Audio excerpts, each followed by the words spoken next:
Maybe ఈ video నా education digital విద్య అనే ఛానల్కి ఇర్రెలవెంట్ అయి ఉండొచ్చు. అంటే ఎప్పుడు కూడా ఏదైనా టాపిక్ చెప్పడం, లేకపోతే ఇంగ్లీష్ నేర్చుకోండి, హిందీ నేర్చుకోండి అని చెప్పడమే తప్ప నేను ఇంకేమీ చెప్పను, ఎవరి దాంట్లోనే ఇన్వాల్వ్ అవ్వను. కానీ నాకు ఈరోజు ఒకటి చెప్పాలనిపించింది about parents and grand parents. So వాళ్ళు ఎంతో లైఫ్ని సాక్రిఫైస్ చేస్తే మనం ఇట్లా ఉన్నాము. అంటే పేరెంట్స్ అన్ని టాపిక్స్కి రిలవెంటే, వాళ్ళు ఇర్రెలవెంట్ అనేది ఏమీ లేదు. ఈ మధ్య నేను హైదరాబాద్లో యాదగిరిగుట్ట, స్వర్ణగిరి ఇలా చుట్టుపక్కలంతా టూర్ వెళ్ళొచ్చాము. ఎక్కడ చూసినా బస్ స్టాప్స్లో, రైల్వే స్టేషన్స్లో, హాస్పిటల్స్లో, రోడ్ సైడ్ హోటల్స్లో ముసలి వాళ్ళు ఒకరినొకరు చేతులు పట్టుకుని కర్ర సహాయంతో అలా వెళ్తూ ఉన్న వాళ్ళు ఉన్నారు. అంటే ఎవరి సపోర్టు లేక రోడ్ల మీదకి వచ్చిన పేరెంట్స్ గురించి చెప్తున్నా నేను. వాళ్ళు ఒక చెయ్యి తోడు కోసం వెయిట్ చేస్తున్నారు అనమాట. వాళ్ళు నన్ను నడిపించి తీసుకెళ్ళే బిడ్డల కోసం వెయిట్ చేస్తున్నారు.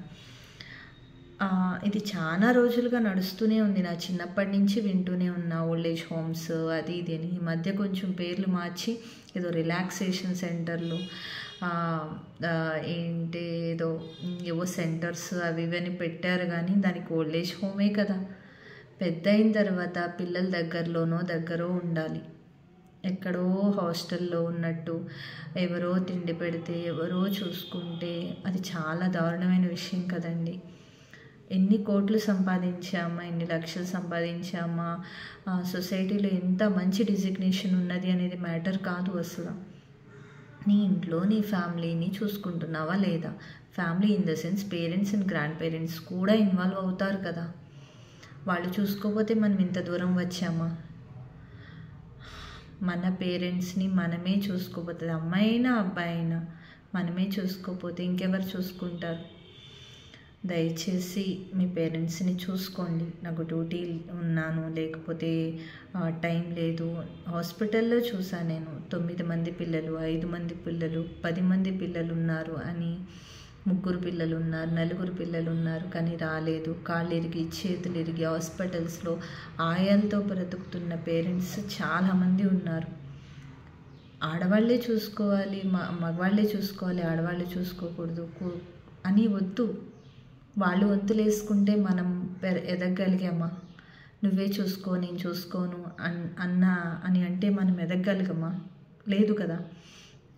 ఇంతకుముందు వాళ్ళకంటూ వర్క్ ఉండేది ఇంట్లో. ఎలా అంటే బియ్యం ఆరబెట్టుకోవడం, ఇసురుకోవడం, దంచుకోవడం, లేకపోతే పప్పులు క్లీన్ చేసుకోవడం, పిల్లలకి తలలు దువ్వడం, పేలు దువ్వడం, ఇంట్లో ఏవైనా పెద్దవాళ్ళ అవసరం ఉన్నప్పుడు ఆడపిల్లలకి వాళ్ళు చిట్కాలు చెప్పడం, ఇలా ఉండేది. ఇప్పుడు ప్రతి ఒక్కరూ కూడా పెద్దవాళ్ళు ఒక భారం అనుకుంటున్నారు. ఎస్పెషల్లీ సిటీస్లో వాళ్ళు ఉంటే రెంట్కి ఇవ్వని అంటున్నారంట. అది ఎంత దారుణమైన విషయం. దయచేసి పేరెంట్స్ని చూసుకోండి. వాళ్ళని చూసుకుంటేనే రేపు మన పిల్లల్ని మనల్ని మన పిల్లలు చూసుకుంటారు. ఈ ఓల్డ్ ఏజ్ హోమ్ అనే టాపిక్కే నాకు చాలా బాధ అనిపించి చెప్తున్నాను. చాలామంది పెద్దవాళ్ళు అంటారు, నాకు పని పాట లేదమ్మా, ఖాళీ అంటారు. అలా కాదు, పెద్దవాళ్ళ దగ్గర ఎన్నో విషయాలు ఉంటాయి. మీరు మీ పిల్లలకి మీరు చెప్పండి. నాకు తెలిసి ఒక 3 నెలల లోపల బిడ్డ, 3 కాళ్ళ వయసు వచ్చిన ముసలి వాళ్ళు సేఫ్ జోన్లో ఉన్నారేమో. మిగిలిన వాళ్ళందరూ ఫోన్తోనే మునిగిపోయి ఉన్నారు. ఇన్స్టాగ్రామ్, యూట్యూబ్, ఫేస్బుక్ అది ఇది అని. స్టూడెంట్స్ చదువుకి యూజ్ చేసుకోండి. పెద్దవాళ్ళు మిగిలిన వాళ్ళు జాబ్ పర్పస్కి యూజ్ చేయొచ్చు ఫోను. అంతేగాని ఫోనే ప్రపంచం అయితే ఇంకా హ్యూమన్ రిలేషన్స్ ఏముంటాయి? నేను ఈ వీడియోలో చెప్పాలనుకునేది ఒకే ఒకటి, పేరెంట్స్ని గ్రాండ్ పేరెంట్స్ని చూసుకోండి. వాళ్ళకి మీ చేయిని తోడివ్వండి చాలు. వాళ్ళకి మనీ ఇవ్వక్కర్లేదు, వాళ్ళకి గోల్డ్ ఇవ్వక్కర్లా, ఒక ముద్ద పెడితే చాలు.